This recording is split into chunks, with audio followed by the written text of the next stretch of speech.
oli ku Yugi Updates TV kosinzidde okuba ng'otuwuliriza mukwano gwange ali eyo. Olunaku olwaleero Robert Kyagulanyi Ssentamu amanyikiddwa nga Bobi Wine, omukulembeze w'ekibiina kya National Unity Platform, amaze okuba nga ayingira ng'atuuka ku butaka bwa UK, United Kingdom.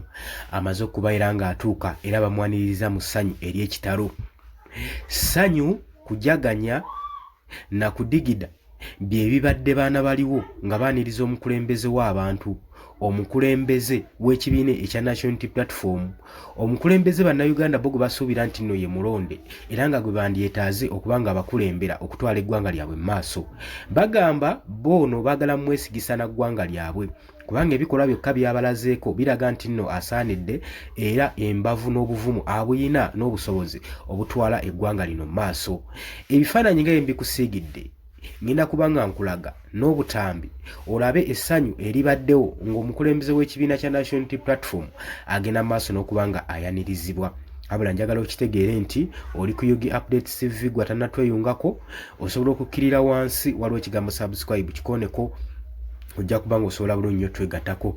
Abali mu diaspora mbatumiddeko, abali UK, abali America, abali mu Dubai, abali Saudi Arabia, mwenna abali Kenya, abali mu South Africa, mwenna mbimanyi temuva ku mayengo gano aga Yugi Updates TV. Okutangaazamu katono tukimanyi bulungi nnyo emyaka gyekulunguludde egiwera, omukulembeze ono w'ekibiina kya National Unity Platform yali yammibwa olukusa oba nga yateekebwako envumbo obutalinnya mu ggwanga lino erya UK. Waliwo n'oluvannyuma beekuba mu mutima oluvannyuma lw'okulaba ettutumu n'okwagala bannayuganda kwe baali bayina eri omukulembeze waabwe, nga balaba omusajja ono Robert Kyagulanyi Ssentamu bannayuganda bamwesigisizza nnyo n'omutima ate ng'obuwagizi abuyina, nga bannayuganda balaga nti ye mukulembeze asaanidde okutuula ku ntebe yaabwe. Akatambi ako koolengera, jjukira nti nno okutindiga egendo genda mu UK mugendereddwamu okuba nga bagenda kusanyusaako bannansi beeyo. Mu UK bategeseyo konsati egenda okubeerawo olunaku lugenda kubeera lwa Sande. Kati abayimbi Nkumuliito, Kamaala abeegasse ku mugendo guno era abasinga baatuuseyo dda, abayimbi abaraga, ab'akadongo kamu, bayimbi bangi abagerekedde omukulembeze w'ekibiina kya National Unity Platform. Era ng'akatambi w'okalaba okwaniriza engeri gye bamwanirizzaamu atuukidde mu bitiibwa, era ne konsati ku lunaku olw'Essande egenda kubeerawo. Kakati oluvannyuma nga bwe nkugambye nti bali bamutaddeko envumbo ne bamala ne beekuba mu mutima ne bagamba era ne bamuddiramu, era kati kwe kutalagga kwatalagga. Kigambibwa nti agenda kuba ng'asisinkana abakungu mu ggwanga erya UK bongere ku nsonga ezimu ezitwala eggwanga Uganda mu maaso, saako n'ekibiina ekya National Unity Platform. Tusuubira nti ensinkano eno egenda kubeera ya kitiibwa nnyo era egenda kubeeramu ebibala bingi nnyo eri bannayuganda, kuba jjukira, njagala okyegendereze, buli Robert Kyagulanyi Ssentamu waatindiga eggendo n'agenda n'akyala mu mawanga ago, wabeerawo enkyukakyuka etuukawo mu ggwanga lyattu Uganda. Ekyo njagala okitegeere. Nga olaba katambi omukulembeze ng'agenda mu maaso n'okuba nga yanirizibwa, munansonyiwa ku lw'eddoboozi siritadde olw'ensonga nti nno mulimu obubaka obutakkirizibwa kuteekebwa ku mukutu guno. Kati ka vidiyo twakamyutinze, mugenda kuba nga mulaba bulabi motions, naye ng'ebigambo tetugenda kuba nga tubibawa, munaatusonyiwa olw'empeereza eyo. Naye nga we nkugambye, ekigendererwa waliyo konsati, waliyo n'abakungu bagenda okusisinkana. Kyonna kye banaayogerako tujja kuba nga tukikuleetera, tukikutegeeze otegeere ekigenda mu maaso. Mpozi okuyisaawo obubaka kati butono, kitalo nnyo ekya taata w'omubaka Nambooze yatuvudde ku maaso, era nga information amaziika buli kimu tujja kuba nga tukikuwa. Naye njagala okitegeere nti n'omukulembeze w'ekibiina kya National Unity Platform aniriziddwa mu ssanyu ery'ekitalo ennyo ennyo ennyo. nga olaba Katambi nga we tugenda mu maaso n'okuba nga tubaweereza. Twebaza mwenna abataddeyo amaanyi, abataddeyo omwoyo okulaba nga ekibiina kiyimirirawo, okulaba nga mubeererawo omukulembeze wammwe, okulaba nga munyweredde ku nsonga y'enkyukakyuka, okulaba nga mukyusa eggwanga lyammwe. Era n'omukulembeze wammwe tabasuuliridde, y'ensonga lwaki olaba ng'agenda mu maaso n'okutalaga amawanga anoonye ekiyinza okusumulula, kiyinza okusumulula okutuusa ku Uganda empya, buli muntu asobole okuba nga ye asanyukira mu ggwanga lye, ajaganya, afuna emirembe, eggwanga lidde mu nteeko, eggwanga libeereko ng'amawanga gali eri. Simanyi oba musobola okuba nga mukifuna. Tetusobola kwebaza Ssekinnoomu, wabula ate n'okutwala obubaka.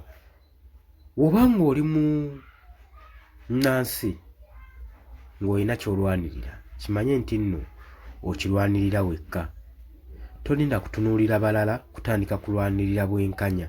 Justice etandika na muntu omu. Gw'oyinza okuba olina ky'olabye ekikyamu nga muno mulala tasobodde kiraba. Oyinza okuba ng'entegeerayo si y'ey'omuntu omulala, nga ggwe osobola okutegeera kati ng'oli ajja tegeera nga wayiseewo omwezi mulamba.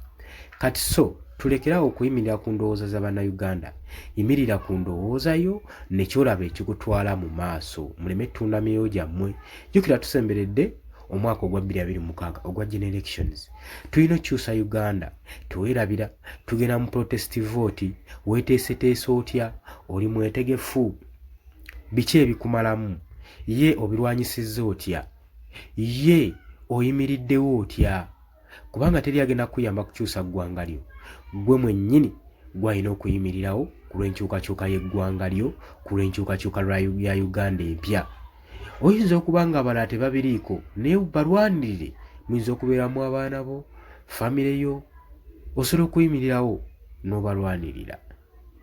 Abatamanyi n'obatangaaza ku ki ekitegeeza okubeera mu ggwanga eppya, eggwanga eryeyagaza, eggwanga eririmu emirembe, eggwanga nga buli kintu kikola, minisitule zeetengeredde, ng'eddembe mweriri, nga buli muntu asobola okulwanirirwa, omusolo nga gukola ekyo kye guteekeddwa okukola,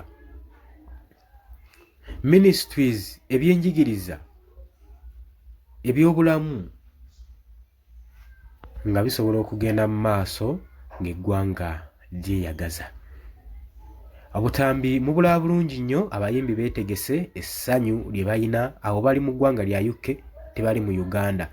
Bagezaako kulaga essanyu n'okwaniriza abayimbi bannaabwe abawerekeddeko omukulembeze w'ekibiina kya National Unity Platform. Ebbanga eriyise emabega ku kitebe mulabye emivuyo egibaddeyo okuva we twava mu kulonda bafulaga beyala abagenda okuba nga bakiikirira ekitebe oba ekibiina kino ekya National Unity Platform mu kalulu akajja aka 2026. Tebibadde byangu, buli muntu abadde yeegwanyiza fulaga, buli muntu abadde yeegwanyiza kaadi, naye Electoral Commission ey'ekitebe nze nsuubira yakoze omulimu gwayo era abo balondeddwa nkiwa be batuufu, era wobanga wajja mu lwokaano kkiriza ebyasaliddwawo akakiiko ak'ebyokulonda nti kyekyo ekisaanidde, muleme kwerumaŋŋana, mubeere united, mubeere kimu, musobole okuba nga mulina ekigendererwa kimu ekyokulwanyisa. Bwe tulaba nga mutandise okukaayana nga muvaawo mwerumaŋŋana, kiba kitegeeza nti ebigendererwa byammwe birala, mulina personal agendas, wabula temulina agendas za kibiina na za kutwala ggwanga mu maaso. Ekyo nno kitweraliikiriza ffe nga bannayuganda, ffe ng'abalonzi, ffe ng'abakunga enkyukakyuka mu ggwanga Uganda. Bwe tuba nga tetusobola kuyimirirawo kubeera kimu, nga woofunyemu challenge olaga nti ekibiina okivuddemu, ebyo nno kiba kikulaga nti ekyo ky'obadde emabega yonna, era kali eri obadde weesibyeko katambaala mu maaso nga tetumanyi bigendererwa byo, naye munzikirize oba mugaane, twalabye ebigendererwa by'abantu bibadde byekwesa emabega, abadde bakayanira kaadi, bwe bammiddwa kaadi ne basalawo ne bagenda mu kala zaabwe entuufu. Byonna ebibadde byogerwa, ebiboogerwako nga tulowooza si bituufu, byamaze ne biprovingibwa, ne byaprovingibwa era ne tubikakasa. So tetugenda kukuba maaso mabega, ffe tugenda mu maaso. Oyo anaava ku mugendo anaaba afuuse kaasa muzira bye ziwerako tetugenda kwegayirira muntu n'omu. Ekibiina tekironda bantu, si kya muntu, wabula ffe ekigendererwa kyaffe kya kutwala ggwanga mu maaso. Tetulina kigendererwa kya kusuusuuta kuyimusa muntu. Ekibiina ne bwe kinaasigalamu abantu 5 abali loyo be tujja otambula nabo. Ekyo kye njagadde nkugambye. Nga njogera okujjukiza oli ku Yogi Updates TV, k'osinzira okuba ng'otuwuliriza. Abali mu diaspora nkiwa mukoze omulimu ogw'ettendo ogw'amaanyi okwaniriza omukulembeze w'ekibiina kya National Platform. Mukoledde ddala omulimu ogw'amaanyi ogw'enjawulo era tugenda kuba tubasiima busiimi. Katusuubire nti bigenda kuggwa bulungi era n'enteekateeka omukulembeze Robert Kyagulanyi Ssentamu z'abaleetedde nkiwa buli muntu agenda kuzeeyagaliramu era buli muntu agenda kusanyuka, buli muntu agenda kuvaawo ng'anyeenya mutwe. Oli ku Yogi Updates TV, nyongera okujjukiza gwatanatweyungako okkirire wansi waliwo ekigambo subscribe, kikooneko ojja kuba ng'osobola bulungi nnyo otwegattako gwe mukwano gwange ali eyo ampuliriza. Budde bwa kusanyuka, kaseera ka kulaga ssanyu, kaseera ka kwaniriza mukulembeze. Ebifaananyi ebyo bye nkuteereddewo. Omukulembeze Robert Kyagulanyi Ssentamu abadde kakajje asisinkane abamu ku bakungu abamwaniriza mu ggwanga erya UK okusobola okulaba nga bamussaamu ekitiibwa ku ebyo byakoledde eggwanga lye, newankubadde entebe ye ekukumpanyiziddwa, bo balaba nga nabo ye mukulembeze asaanidde olw'ensonga nti bannayuganda bamwesigisizza entebe y'obukulembeze. Kikirizo bagaana omwaka ogujja ogwa 2026 tusuubira ekintu ekyenjawulo okubanga Uganda egenda kushiningako. N'ekyo tukikola tutya? Gwe nange ffe abalina okuyimirirawo, ffe abalina okwebeereramu okusobola okutuuka ku nkyukakyuka, okusobola okubaako ebintu bye tukyusa mu ggwanga lyattu Uganda. Obufuyo mubulabye, abasajja tebalina nsonyi, bo balyako byabwe bagenda. Tebalina kirowoozo kya kutwala ggwanga mu maaso, balina kirowoozo kya kwezimba na kwetwala mu maaso na kuwamba bya bugagga bya ggwanga Uganda. Era nga bwe nkugambye nti omukulembeze buli waatalaga amawanga gano abasinga tulaba nga baba sanctioninga.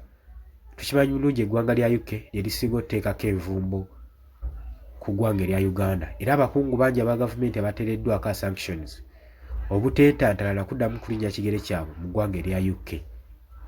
Kati Robert Kyagulanyi Ssentamu wabanga atuuseeyo ate n'anyizibwa mu ttutumu, kino kyongera okweraliikiriza gavumenti y'eggwanga Uganda. Kye kisinga ogyeraliikiriza nti buli waatuuka ettutumu eribaawo liba ly'amaanyi. So kino kyeraliikiriza Mwami Yoweri Kaguta Museveni ne gavumenti ye nga ye ayagaliza mutabani we Mwami Muhoozi Kainerugaba, Chief of Defence Force, entebe y'eggwanga Uganda. Newankubadde entebe si ya nsikirano, newankubadde baagala ogifuuleyo ensikirano, bannayuganda tebafuddeeyo, batunuulira buli ekigenda mu maaso, bo bamanyi ekyokukola. Balindiridde olunaku luli, buli kintu, buli ntandikwa y'ekintu njagala okutegeeza nti ebaako n'enkomerero.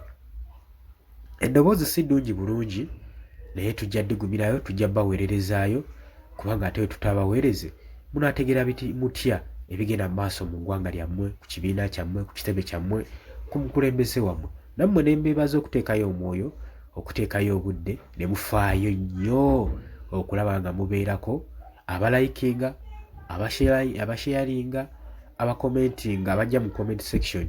Mbaagala nnyo kubanga muteekayo endowooza yammwe ne mutangaaza bannayuganda ekituufu ekisaanidde okukolebwa ne mubatangaaza.